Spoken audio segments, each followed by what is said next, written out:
Let's go to the YouTube channel and let's like, subscribe, and of course comment. Dakich, you look like a thumb. Dakich, you suck. Dakich, you're racist. Dakich, you're sexist. Dakich, you're great. Whatever. I mean, give it to me, baby. Give it to me, baby. I'm on one today. I'm very excited. Breaking news. I'm going to write it right now. You're going to see me tweet right now. Florida coach Todd Golden joins the show. That's right. He joins the show today. I'm looking forward to talking. Man, they're a number one seed, and I got to tell you, if anybody that deserves a number one seed, they deserve a number one seed. I'm just saying. You know what I'm saying? I'm just saying, all right, let's go. Let's go right into it. And by the way, I'll never understand this. I'm looking at this right now, my timeline. A freshman at not Indiana, not Miami, not Kentucky, whatever, at Valparaiso has an agent. A freshman at Valpo has an agent. My head just blew. A friend of the show, the great Pat McAfee. I love Pat. He's pissed at his West Virginia Mountaineers. We're left out of the NCAA tournament. It's safe to say Pat ain't wrong to be mad because WVU got himself hosed. They did. They got himself hosed. Big time. I'll let Pat explain. Here he is. Most people were saying West Virginia got screwed.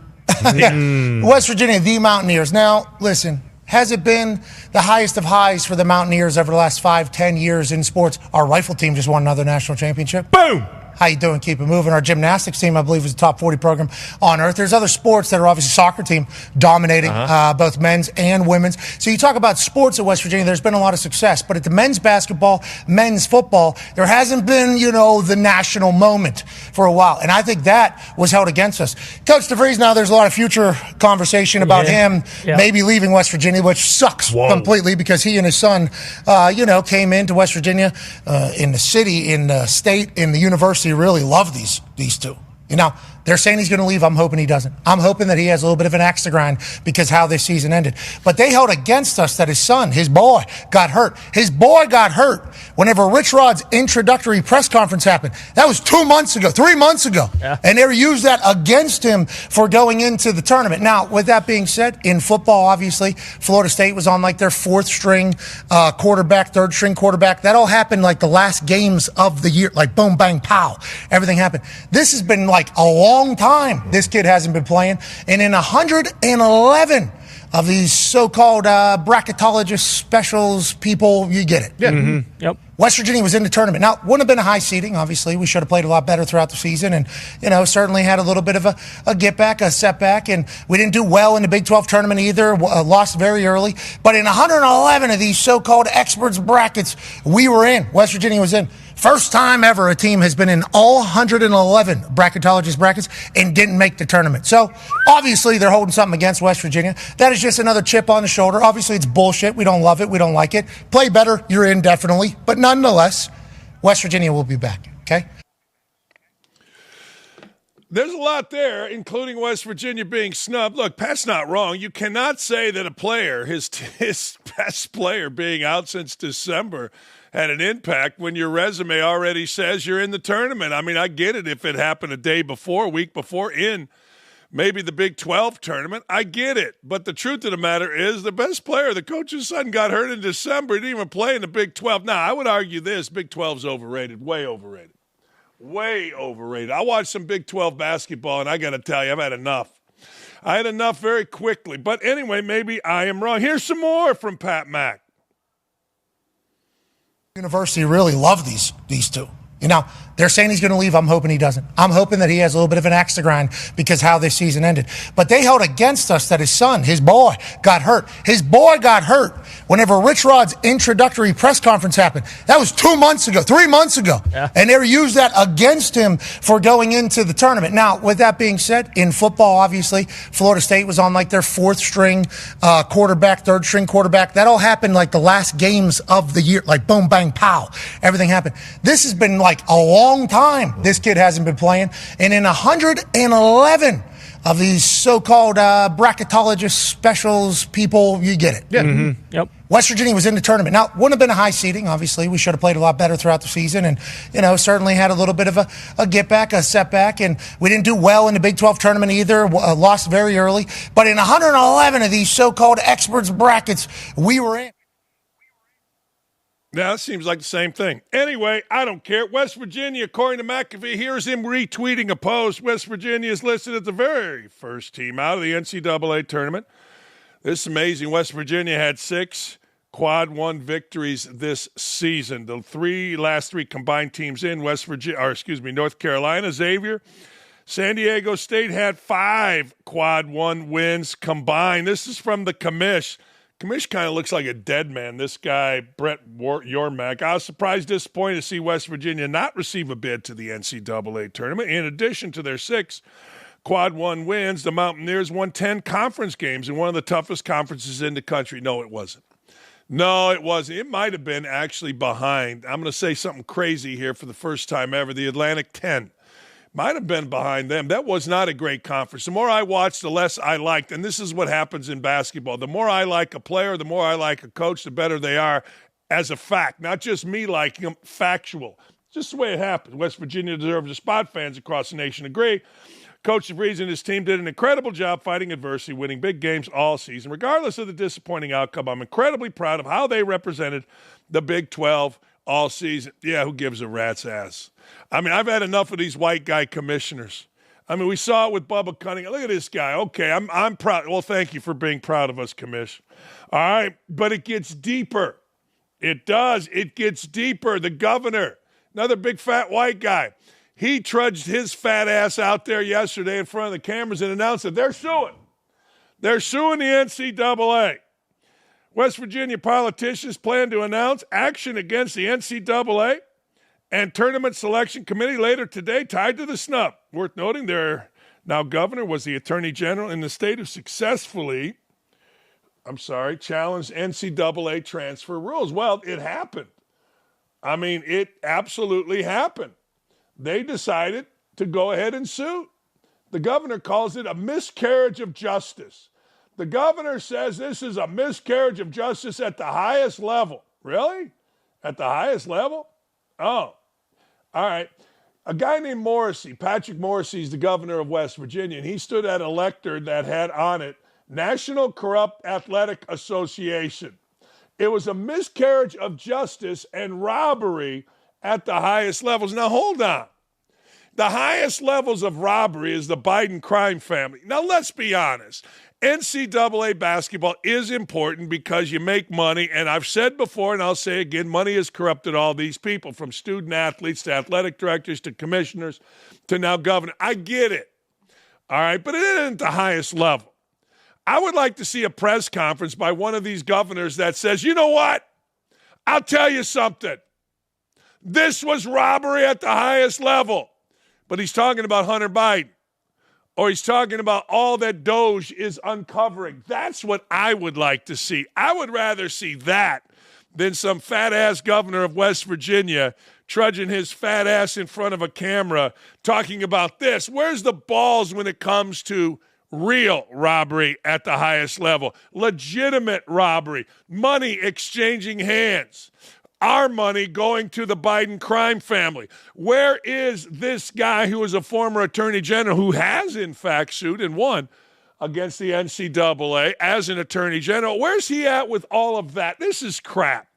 You don't have more to do as the governor of West Virginia? I get it. We all get it. West Virginia doesn't have pro sports. The Volunteers are the thing. I totally get it. Even in my 8 days as the head coach at West Virginia back in 2002, I got it. I understood. It's big. It's a passion. It's no different than Kentucky. It's just a smaller state. Okay. But damn, how about the same energy, Gov, when you see the money that your taxpayers are putting in to our U.S. government and where it's going on? How about the same energy of the Biden crime family bilking us out of millions, if not billions? How about asking how these politicians, Gov, if you want crime at the highest level, get $3, $4, $5, $7, $20, $100 million of personal income, net wealth, out of $175,000 to $275,000 a year salary, Gov? How about that? Instead of sitting there, you're waddling your fat ass, bitching, whining, and moaning about the NCAA. What are you talking about? Miscarriage of justice and robbery at the highest level. No, son, that would be the Biden family, not the NCAA. Although, I go back to this, I don't know how, man. I don't know how Bubba Cunningham can look himself in the eye knowing that he gets a big-time bonus, whether you want to believe $104,000 or whether you want to believe $67,000 for getting his own team in. I'll tell you how. See, Bubba Cunningham is a hero in North Carolina. He got the Tar Heels in. He's a hero with his booster. He got the Tar Heels in. In his world, he's a hero. To the outside world, he's just another political shyster. That's how I see it. Take the entire thing, send it to Vegas. Let Vegas figure it out. All right. At one point, Cheryl Miller, brother of Reggie, was considered the greatest women's basketball player ever. She finally admits what everyone around the WNBA knows about the hate towards Caitlin Clark, but won't say. It's about her color. It's about her skin color. As media commentators made it worse throughout the start of her career, like those local idiots, Sonny Hostin, Jamel Hill, Roz Gold, Monica McNutt, Stephen A. Smith, L. Duncan, who all claim Clark's popularity is tied to her skin color. Great white hopeism, if you will. Here's Cheryl Miller talking about Caitlin Clark. I'm going to be honest because it needs to be said. I can relate to that young lady, and I felt for her. Mm-hmm. I know what it's like to be hated. Mm. I know what it's like to be a black woman and hated because of my color. Yeah. I can't imagine this young lady, I don't want to use hate, but despised. Mm-hmm. And people just having, she brought some on herself a little bit because she's cocky for a good reason. Mm-hmm. Confident. And I love that about her. But to watch the dynamics and the media, they had their narrative. Mm-hmm. And I was pleased and proud to see the narrative wasn't the truth. Right. And Angel and her got along so well, and watching them practice and just get it. And Caitlin's like, just fly. And watching her pass and. Yeah.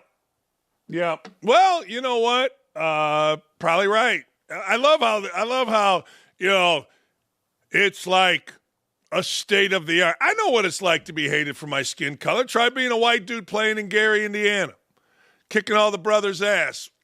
I mean, what? We all get that. Shut up. But I do like the fact that she said some. Here's some of the beauty of Clark. Let's revisit Caitlin Clark. She took an infamous illegal hip check from an idiot named Kennedy Carter, June 1st, fellow Sky player, and boil on Caitlin Clark's ass. Angel Reese struck Clark in the head with her arm while trying to block a pass during a game. Yeah, that doesn't count. June 6th, August 31st, Sky player Demonet Diamond, whatever the hell, DeShields, who is the daughter of Delano DeShields. Did you guys know that? Let's see. Sent Clark flying across the floor with a foul. September 22nd. Dejanay Carrington gave Clark a black eye by poking her with her fingernails. All right. Here's Natasha's response to backlash. At all races, Twitter fingers. I got to y'all again. Okay, Natasha Cloud. Yeah. You see, you got to y'all's us again. Yes, you did, Natasha. God bless you. Good for you, sweetie. There are two types of people in this world: people who fill out an NCAA bracket open for fun in the form of upsets, and people who fall in love with the favorites and metrics and go chalk. My friend ESPN's Jay Williams falls in the latter category, made it clear just minutes after the 2025 March Madness bracket was released. Here's Jay Will's bracket. All right. Good for him. You guys are mad. He's got 1 versus 2s. Let me explain to you. How this goes, okay? You're at ESPN, and you're minding your own business, getting ready to go on whatever show you're ready to go on, and the bracket is released, and they immediately hand you a bracket. They hand you a bracket, and they say, yo, here's your bracket. And I say, yo, all right. Well, no, fill it out now. What do you mean now? Now. Okay. So you fill it out. And you know every jackass, they're going to put it up, and every jackass across the country with a big fat ass and a goatee that eats 17 sausages and knows everything and is an Iowa Hawkeye fan and is mad because Darren DeFries is going to go to Indiana and not Iowa, gets glad, mad, angry, or sad. Okay, so here's the deal. So next thing you know, you fill this out. And you're like, you know what? I got two choices. I could either be wacky. I always put my son's team, either Michigan or Ohio State, as national championships. And then you listen to the dumbasses come at you. And I kind of laugh. Jay Will said, I don't want dumbasses. I don't need dumbasses in my life. So he went game by game, saw who thought was going to win, and put who he thought was going to win. And normally this is how it works out anyway. You know, people always say, well, that's really bold. Why does it have to be really bold? Why must filling out a bracket be really bold? Doesn't seem like it needs to be. How about you just fill out a bracket the way you think it's going to go? Doesn't have to have 17 upsets. Well, you know, the 5-12 game. I know you're a fat ass. Go sit it out. That's what I know.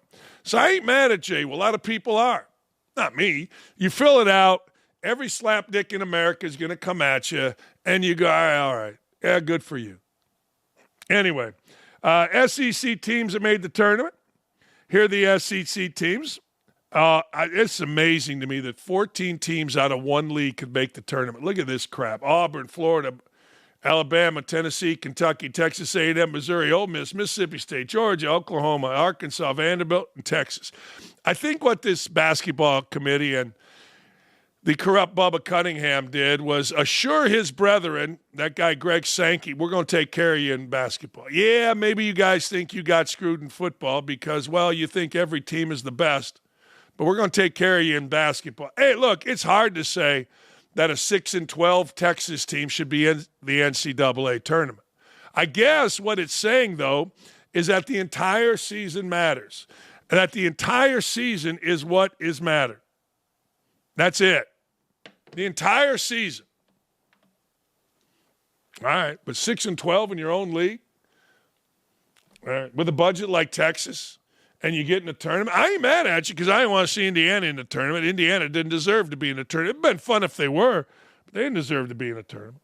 Hey, looky here, the woke all-star bracket. The Elite Eight voting gets underway today at OutKick. We've got all the brackets you want. Gaslight region. Jamel Hill will be playing. Joe Behar, wow. The face of anal warts against America's most racist. I'll let you figure out which is which, because that can go for both. All right? Toxic masculinity region. Joy Reid playing Whoopi Goldberg. Oh, I got Joy Reid winning the whole thing. I put it out today. I got Joy Reid winning the whole thing. No one can handle Joy Reid. Don Lemon, he's insignificant. No Mina Kimes this year. Good for Mina. But no. Joy Reid's going to handle her business like a champ, like the most racist, dumb champ. Well, she went to Harvard. How'd she get in? Anyway, non-binary division. Boy, is that right. Mark Cuban, we thinking he's starting to be non-binary. I don't even know what non-binary means. Faces off against the hottest woman that gets ugly every time she opens her mouth. Literally, Sunny Hostin, when you look on the surface, like, kind of hot. And then she opens her mouth and you're like, wow, that woman's an idiot. Holy hell. There's a woman that I think still works at Fox that was like that. We used to work with Nestler and I at ESPN, and we had to ride in a car with her. And once she opened her mouth, we literally wanted to stop the car and, hey, you drive, we'll walk. Anyway, let's see. Me Too region, Oberman, Rachel Maddow. Well, that's the battle of hairstyles. That's the greatest hairstyles ever. They got the same hairstyle. One's gray. I love the fact that Oberman, who has childbearing hips and walks like a duck, couldn't be more effeminate, couldn't be less athletic. I love that he tries to be tough in his little picture there. I think it's cute. I would argue I would take Rachel Maddow in 2 out of 3 falls in WWE Bob Loose Wrestling every day of the week. Put him up, lady. No, I was talking to Oberman. Hey, Rick Pitino had a great answer about what it's like. Hey, by the way, go see my guy Joe Kinsey. Go to OutKick and vote early and vote often. It's a prestigious award. I remember when Mina Kimes was crying like a schoolgirl. Ooh, that's offensive. Me too. Anyway, I was going to say another word. Crying like the liar that she is about being involved in this award. And El Duncan, I'll be at oh, shut up, all of you. Anyway, Rick Pitino had a great answer for what it's like to coach in the hometown of Nick and Nick. I don't know if it's the hometown, but it's the current town of Nick and Nick.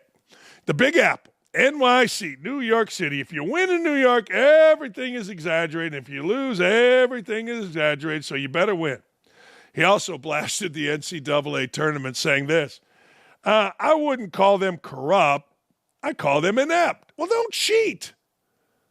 Back in the day, don't cheat. I mean, why is everybody inept? They're corrupt. You're the one. Never mind. Here's Pitino. I love what you're doing. Love the excitement around the city.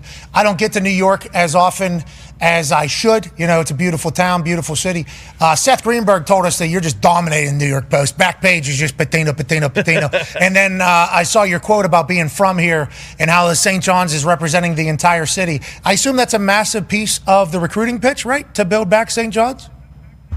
I think more than anything else, think about this. At Kentucky, we went to 2 championship games, and we were never invited onto the Tonight Show with Jimmy Fallon.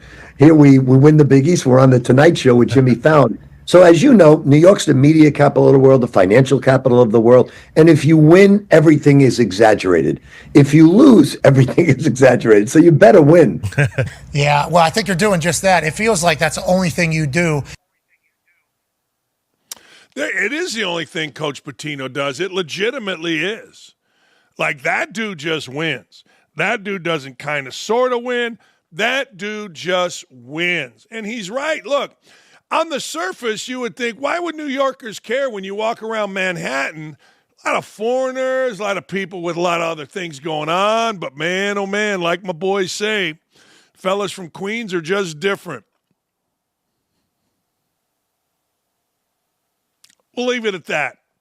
All right, Draymond Green, Wokey, loudmouth, the loudmouth and ridiculously stupid, yet very popular Warrior hopped on his podcast with co-host Baron Davis to discuss Stephen A. Smith using his own podcast to further launch shots at LeBron James after the duo's courtside confrontation, where Stephen A. Smith went all Frank Kaminsky and when absolutely confronted, back down like a little kid on the playground. And then, of course, afterwards, like Frank Kaminsky, talked tough. Look it up. I think it was Jimmy Butler that confronted Kaminsky.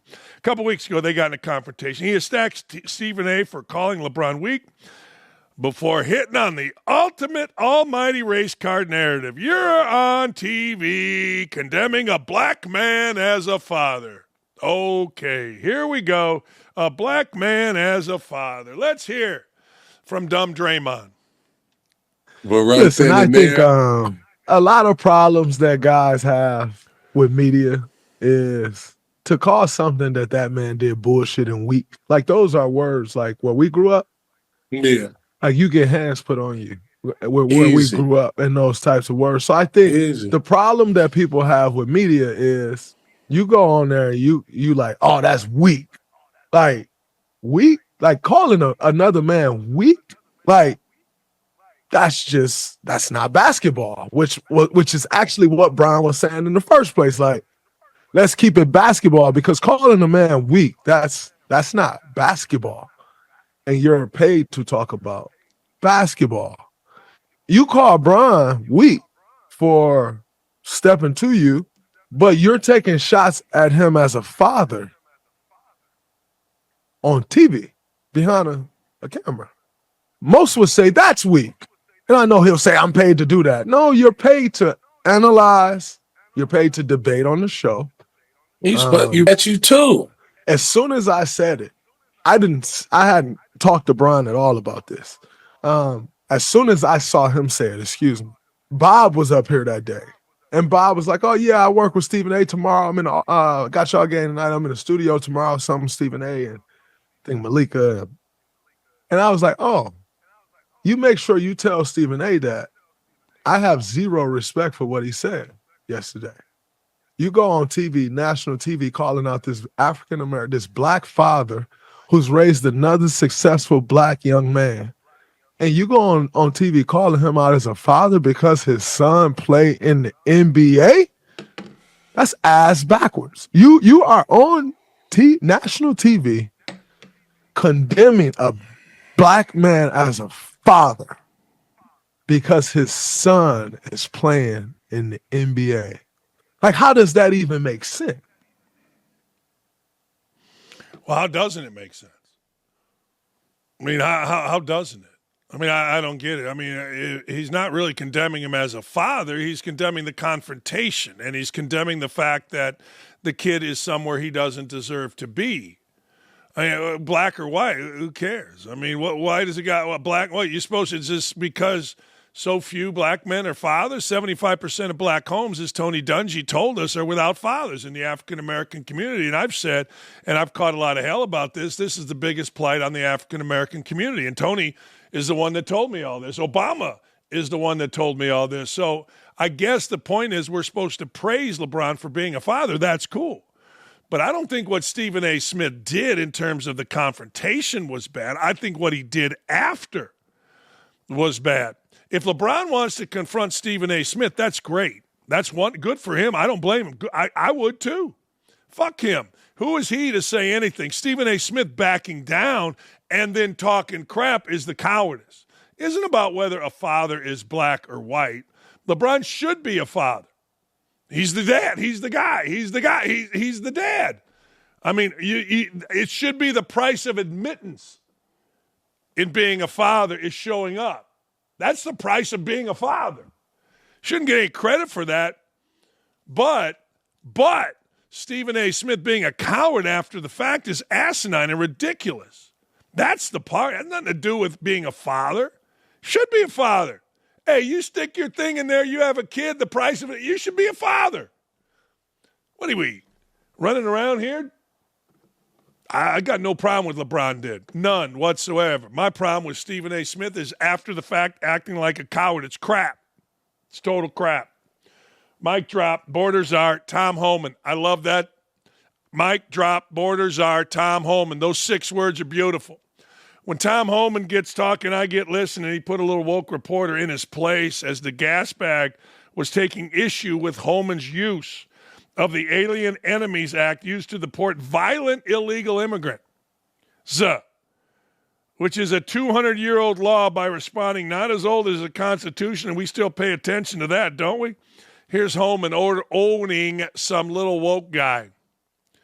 You say to those who claim you're using a 200-year-old law to circumvent due process? An old law?